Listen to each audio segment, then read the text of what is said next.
Sana all. Kimi, ubod ng harot at sexy sa mga larawan. Paulo, napaisip.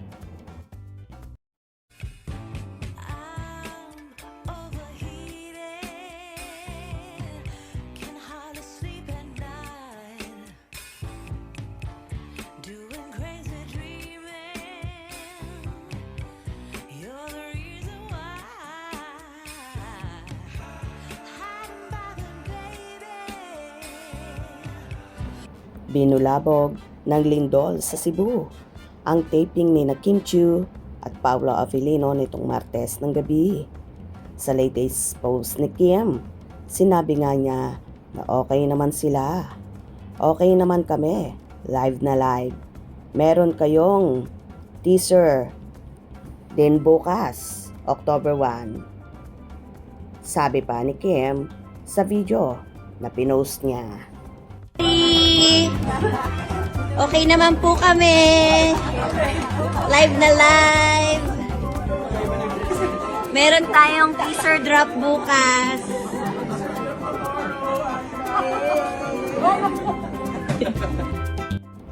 At sa photo naman na pinost niya kasama si Paulo.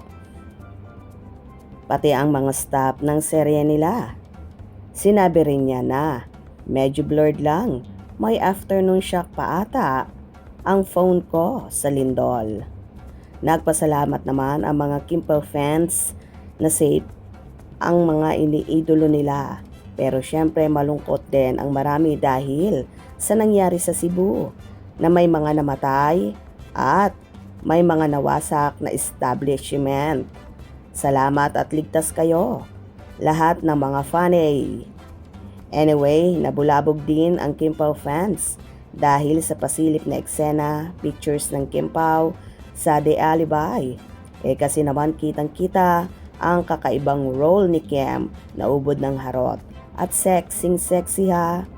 A gripping psychological thriller that explores the razor-thin line between truth and deception, blurring the lines between love, betrayal, and survival.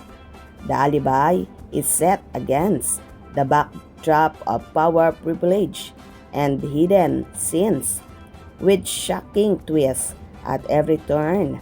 The series dares to ask, how far would you go to protect the people you love?